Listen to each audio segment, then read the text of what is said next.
Bismillahirrahmanirrahim. Assalamualaikum warahmatullahi wabarakatuh.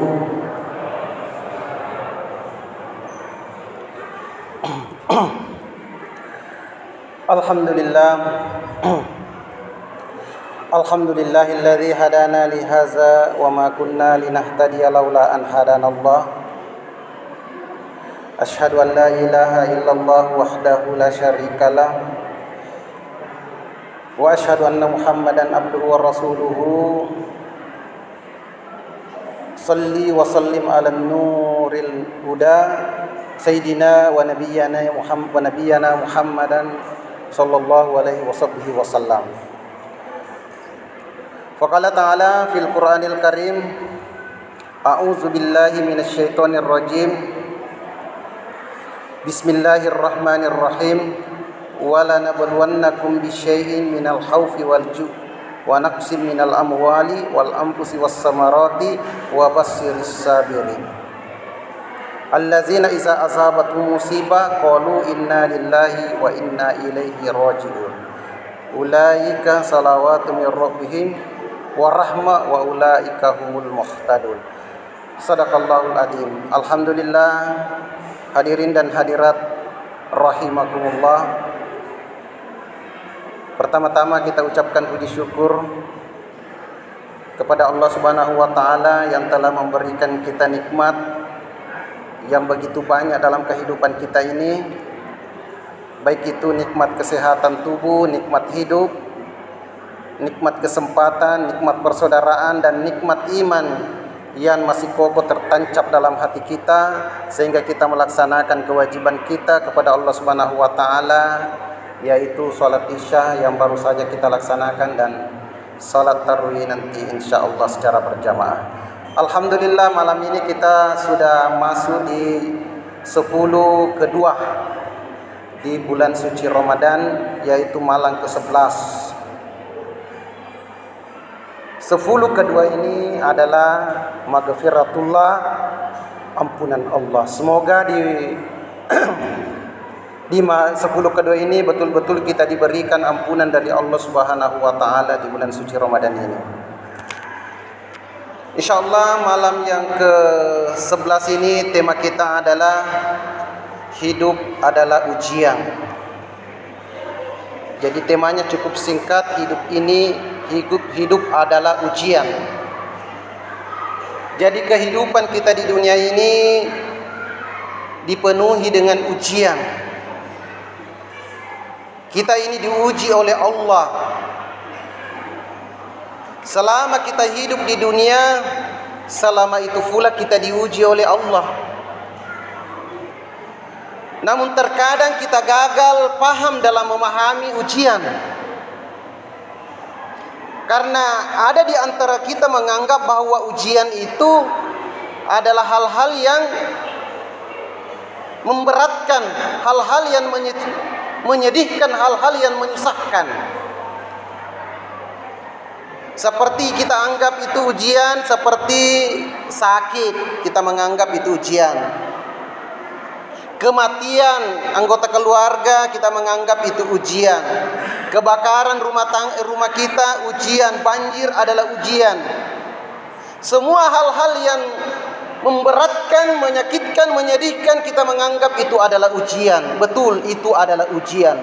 Tapi ujian itu bukan hanya sebatas yang menyedihkan saja. Dalam agama kita ujian itu ada dua. Ada ujian yang sifatnya menyenangkan, membahagiakan. Kemudian yang kedua ada ujian yang memberatkan, menyusahkan atau menyedihkan. Ujian yang menyenangkan itu termasuk dalam ujian adalah ketika kita diberikan harta yang melimpah, kekayaan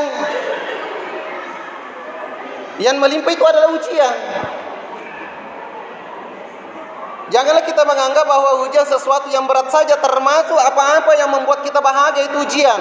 Ketika kita diberikan harta yang banyak, Allah ingin menguji kita. Ingin menguji kita, apakah dengan ujian harta yang diberikan, sukses dalam usahanya, apakah dengan kesuksesan itu membuat dia dekat dengan Allah atau mensyukuri nikmat yang diberikan oleh Allah. Bagaimana bentuk kesyukuran kita? Menggunakan harta itu di jalan yang diridhoi Allah. Tapi terkadang seseorang ketika diuji dengan kekayaan, Pak, kemewahan hidup, terkadang dia muncul sifat sombong, takabur, bahkan ada yang menjauh dari agama. Padahal itu ujian. Allah ingin menguji kesabaran kita. Allah ingin menguji sampai di mana kita istiqomah dalam kebenaran, kebaikan. Kemudian ada yang diuji dengan pangkat, jabatan. Mungkin kita menganggap itu bukan ujian, padahal itu ujian, Pak. Ujian paling berat. Ujian bagaimana Allah menguji kita dengan jabatan itu. Bagaimana jabatan itu kita pergunakan dengan sebaik mungkin. Dengan jabatan itu menjadi wasilah, menjadi sarana kita mendekatkan diri kepada Allah. Bukan dengan jabatan itu justru kita semakin jauh dengan Allah. Karena ada orang yang diberikan jabatan, mulai muncul sifat-sifat buruknya. Pertama, sombong. Mungkin sebelum dia diberikan jabatan masih akrab dengan masyarakat biasa. Sebelum terpilih misalnya akrab dengan rakyat biasa. Ketika dia terpilih menjadi pemimpin, mulai muncul sifat kesombongan. Berarti dia tidak lolos dari ujian Allah. Termasuk tubuh kita ini ujian. Apakah kecantikan itu bukan ujian? Ibu-ibu, bapak-bapak, ibu-ibu tidak kelihatan, sudah ada penghalangnya. Apakah kecantikan itu bukan ujian? Apakah kegantengan itu bukan ujian? Kalau zaman sekarang ini kecantikan, wajah yang cantik itu adalah ujian. Kenapa? Allah ingin menguji kita dengan wajah yang cantik itu, dengan wajah yang ganteng itu, kita tetap istiqomah di jalan Allah. Karena di zaman sekarang ini, Pak, di era digitalisasi munculnya era media sosial, banyak yang menyalahgunakan kecantikannya itu, kegantengannya itu dengan memamerkan auratnya di media sosial. Hanya kepentingan finansial, kepentingan cuan. Mari kita lihat, coba kita lihat di media sosial, Pak, ibu-ibu. Betapa banyak saudara-saudara kita, saudara muslim kita rela menjajakkan auratnya di media sosial dilihat oleh orang. Padahal itu adalah ujian oleh Allah. Allah menguji kita sampai di mana dia mampu bertahan dengan kecantikannya, mampu istiqomah dalam jalan yang benar. Betapa banyak juga sekarang ini ibu-ibu, tapi di sini tidak ada, karena merasa dirinya cantik sehingga banyak yang terjadi. Kita lihat di media sosial perselingkuhan di mana-mana. Karena apa? Pengaruh HP. Berarti itu tidak mensyukuri apa yang diberikan Allah, nikmat Allah berupa wajah yang cantik. Jadi itu adalah ujian dalam bentuk hal-hal yang menyenangkan. Belum lagi ujian, kemudian yang kedua, ujian dalam bentuk yang memberatkan, menyakitkan. Salah satu contoh adalah Allah menguji kita dengan kemiskinan. Itu adalah ujian. Kalau tadi ujian sesuatu yang menyenangkan, mungkin Allah ingin menguji kita sampai di mana nikmatnya saya berikan itu, apakah dia gunakan ke jalan yang benar atau tidak. Kalau dengan kemiskinan, apakah dengan kemiskinannya itu mampu bertahan, dengan kemiskinannya itu tetap istiqomah menjalankan perintah-perintah agama. Karena terkadang ketika kita diuji dengan kemiskinan, kita tidak tahan dengan kemiskinannya itu, keadaan kita itu terkadang kita menjual agama kita. Ada yang rela melakukan hal-hal yang bertentangan dengan nilai-nilai agama. Maka itulah tepatlah apa yang dikatakan oleh Rasulullah dalam sebuah hadisnya, kadal faqru ayyakunal kufra. Dekat sekali kefakiran itu dengan kekafiran. Apa maknanya itu? Artinya kemiskinan itu, ketika kemiskinan itu kita tidak tahan dengan keadaan kita yang miskin serba kekurangan, maka terkadang orang melakukan hal-hal yang kemaksiatan atau melakukan hal-hal yang bertentangan dengan nilai-nilai agama. Seperti itu tadi, ada yang rela memamerkan auratnya di media sosial hanya kepentingan materi. Makanya kemiskinan itu salah satu dalam ajaran agama kita yang harus kita membebaskan diri kita dari kemiskinan. Bagaimana cara kita membebaskan dari kemiskinan? Tentu dengan banyak berusaha. Makanya agama kita menyuruh kita untuk senantiasa berusaha bekerja untuk memenuhi kebutuhan kita. Jangan terlalu mengharap pemberian orang lain. Karena ada juga tipe manusia seperti itu, Pak. Ada. Bagaimana tipe manusia seperti itu? Selalu ingin dikasih, selalu ingin meminta, tapi tidak pernah ingin memberi. Sidang jamaah yang dimuliakan oleh Allah Subhanahu wa taala. Ada yang diuji dengan sakit. Itu ujian. Dengan ujian sakit itu kita bisa istiqomah, tetap sabar menjalani ujian itu. Makanya di dalam Al-Quran surah Al-Baqarah tadi ayat 155 dan 156 bahwa manusia itu pasti akan diuji. Karena ketika orang mengatakan saya beriman kepada Allah, maka tidak semudah itu saja mengatakan mau saya beriman, pasti akan diuji. Di dalam Al-Quran ada ayat mengatakan ketika orang mengatakan saya beriman kepada Allah, Allah tidak membiarkan orang itu hanya mengatakan dirinya beriman, pasti diberi ujian. Kenapa diberi ujian? Karena ingin ditinggikan derajatnya, ingin diangkat derajatnya. Sama dengan anak-anak sekolah. Di sekolah itu ketika ingin diangkat derajatnya, misalnya kelas 1 ini kelas 2, pasti diuji dulu. Kalau dia lolos, kalau dia berhasil dalam ujian itu berarti naik tingkat. SMP naik, mau masuk SMA, tentu diuji dulu ujian. Kalau misalnya dia lulus dalam ujian itu, berarti dia lolos naik tingkat. Begitu pula ketika kita diuji oleh Allah, sebenarnya Allah ingin mengangkat kita, mengangkat derajat kita menjadi orang-orang yang beriman. Maka bersyukurlah ketika kita diuji, berarti Allah ingin mengangkat derajat kita. Di dalam Quran surah Al-Baqarah 155, 156, "Wala nabluwannakum bisyai'in minal khaufi wal ju' wa naqsin minal amwali wal anfusi was samarati wa basyyiris sabirin." Wala nabluwannakum bisyai'in, pasti kalian kami uji, minal khaufi, dari sedikit rasa takut, wal ju'i, rasa lapar, wa naqsi minal amwali, kekurangan harta benda, wa naqsi minal amwali wal anfusi, adalah kekurangan anggota keluarga, atau ada keluarga kita yang meninggal, ditimpa musibah, meninggal dunia. Itu adalah ujian, ingin menguji kita sampai mana kesabaran kita.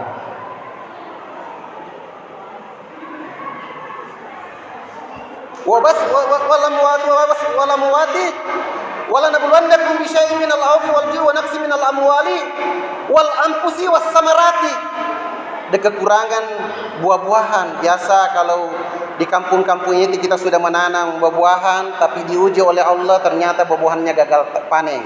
Berarti kita diuji oleh Allah. Ketika keempat ujian itu kita disapa oleh Allah, dari empat ujian itu diuji dengan ketakutan, diuji dengan kelaparan, diuji dengan kekurangan harta, diuji dengan keluarga yang meninggal. Allah akan memberikan kabar gembira kepada kita, wa basyiris sabirin, maka berikanlah berita gembira kepada orang-orang sabar. Artinya ketika kita diuji oleh Allah dengan beberapa tadi ujian, diuji dengan ketakutan, dengan keluarga yang meninggal, kemudian kita bersabar, Allah akan memberikan berita gembira bahwa Allah bersama dengan orang-orang yang sabar. Bagaimana orang yang diuji oleh Allah dengan sabar menerima ujian itu, dia akan mengatakan qalu inna lillahi wa inna ilaihi rajiun. Sesungguhnya kita ini dari Allah dan akan kembali kepada Allah.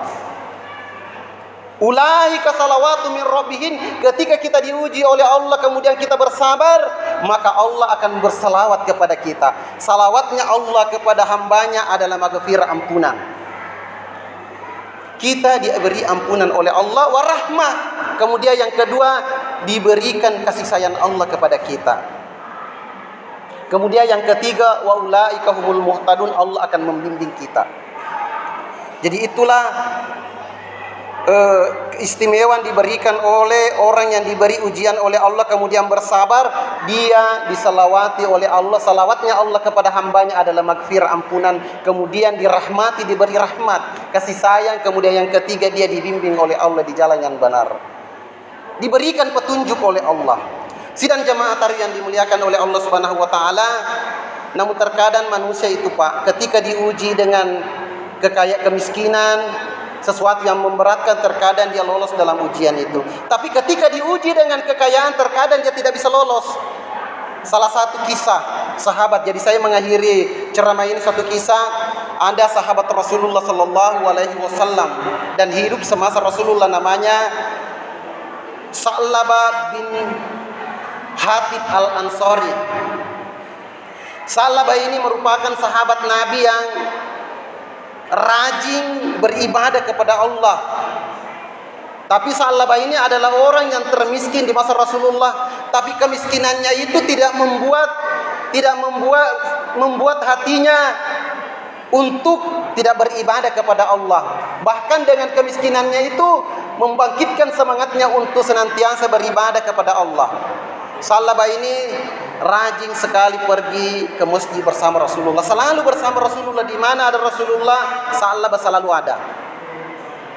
Cuma anehnya ini Sa'labah, Pak. Ini Sa'labah kalau dia pergi ke masjid sholat berjamaah, kalau paling cepat dia datang ke masjid, sebelum masuk waktu sholat dia sudah ada di masjid.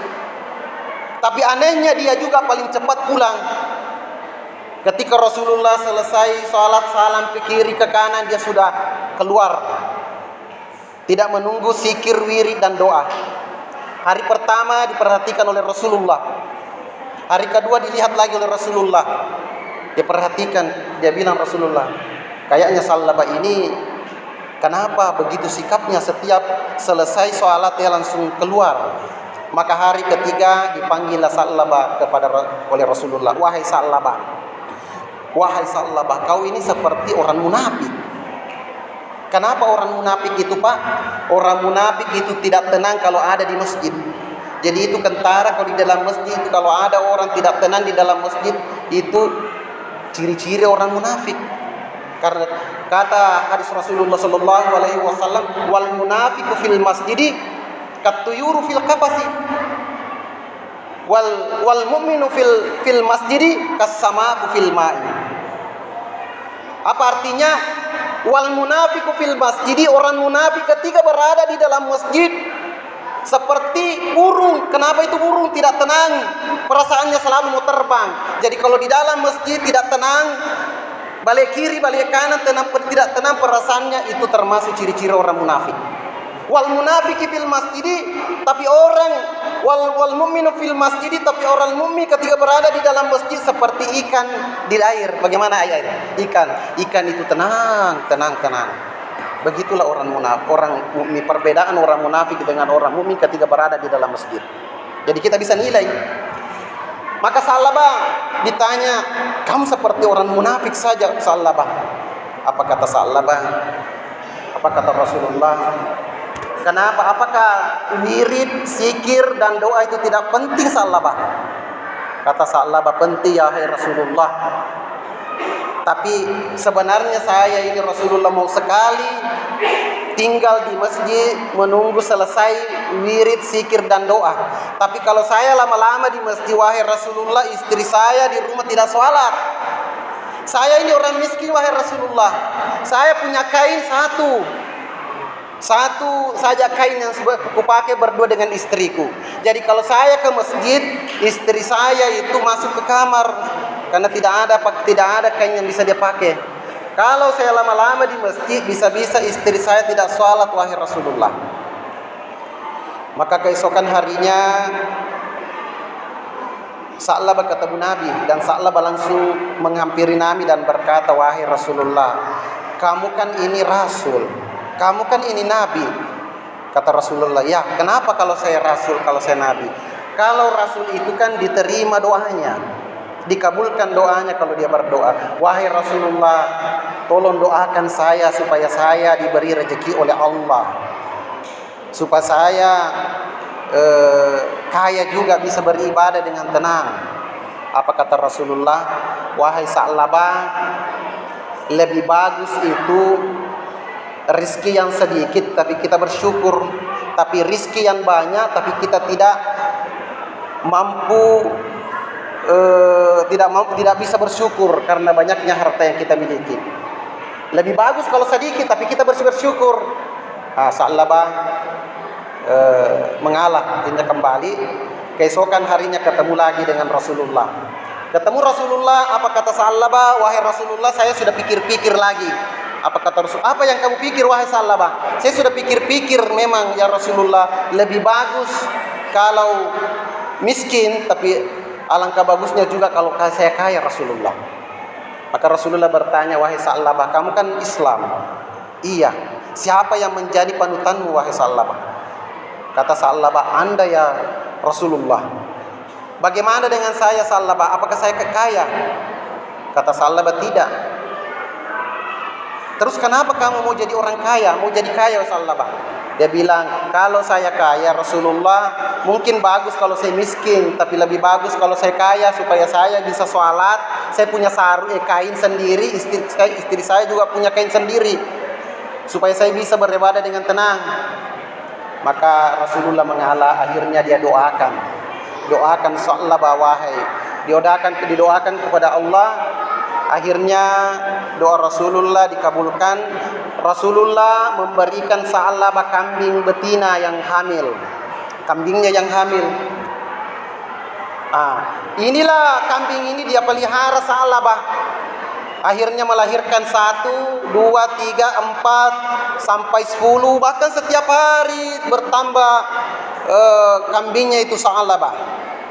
Akhirnya tadi Sa'labah sebelum diberikan harta yang banyak, datangnya itu sebelum masuk waktu sekarang, terkadang masbuk.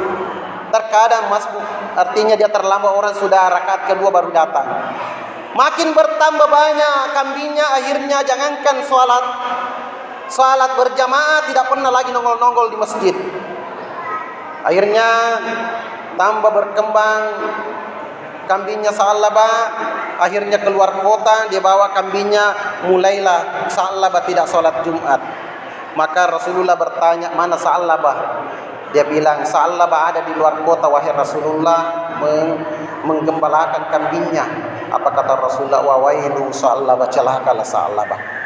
Maka lambat, singkat cerita, tibalah turun perintah untuk berzakat. Maka disuruhlah sahabat untuk mengambil zakat kambingnya Sa'labah.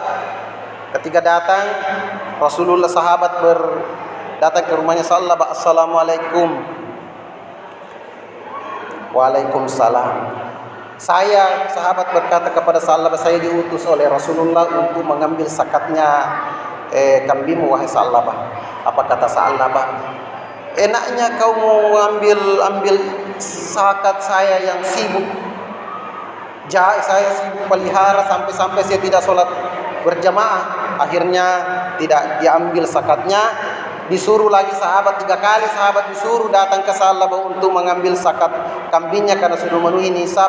Sa'labah tetap tidak mau mengeluarkan zakat kambingnya. Maka turunlah ayat itu menyindir Sa'labah. Bunyinya seperti ini, ada di antara manusia orang yang meminta diberi karunia oleh Allah untuk bersedekah, menjauh dari orang baik. Setelah diberikan rezeki, ternyata dia bukan menjadi hamba harta. Sewaktu dia miskin menghamba Allah, ketika dia kaya menjadi hamba harta. Maka saat itulah Sa'labah mulai sadar dan mau mengeluarkan zakatnya. Maka diambillah, dijuallah kambingnya, kemudian dibawakan kepada Nabi Rasulullah SAW. Apa kata Rasulullah? Tidak usah Sa'labah, saya sudah 3 kali saya suruh sahabat untuk mengambil zakatnya, tetapi kau tidak mau mengeluarkan zakatnya, kasih kembali saja itu Sa'labah. Akhirnya sampai Rasulullah meninggal dunia, Sa'labah tidak mengeluarkan zakatnya kambingnya. Padahal kambing itu 40 kambing itu keluar zakatnya. Kemudian karena merasa tersinggung dengan ayat itu, sehingga Sa'labah karena Nabi sudah meninggal, kemudian zakatnya itu diberikan lagi kepada Abu Bakar. Abu Bakar mengatakan, kalau Rasulullah tidak mau menerima zakatnya Sa'labah, lebih-lebih saya. Kemudian dibawa lagi kepada Umar. Umar dia bilang, kalau Abu Bakar tidak mau terima, Rasulullah tidak mau terima, saya juga tidak mau terima. Sampai kepada Ali tidak ada mau terima. Akhirnya Sa'labah merasa gelisah dan tampak akhirnya sakit. Akhirnya tidak diuruslah kambing-kambingnya. Akhirnya kambingnya mati, 1 sehari mati 3, 4, akhirnya habislah kambingnya maka Sa'labah kembali jadi miskin. Apa hikmah yang kita ambil dari kisah ini? Bahwa sebagian manusia ketika diuji dengan kemiskinan itu masih tetap istiqomah menjalankan perintah-perintah agama. Tadi Sa'labah ketika diuji kemiskinan rajin ke masjid, cuma itu saya cepat dia pulang. Tapi ketika diberikan kekayaan, Sa'labah jangankan ke masjid, sholat Jumat tidak pernah muncul di masjid. Inilah ujian, bahwa hidup ini adalah ujian. Sebagai kesimpulan, marilah kita senantiasa mengevaluasi diri kita, mengintrospeksi diri kita, sehingga kita menjadi pribadi muslim yang mensyukuri ujian, mensyukuri ketika kita diuji dengan kekayaan, kita mensyukuri ujian itu dengan menggunakan di jalan yang diridhoi Allah. Ketika diuji dengan sesuatu yang menyakitkan atau memberatkan, kita sabar dan tetap istiqamah dalam menjalankan perintah-perintah agama. Demikian, hadanallahu wa iyyakum ajmain. Wabillahi taufiq wassadah. Assalamualaikum warahmatullahi wabarakatuh.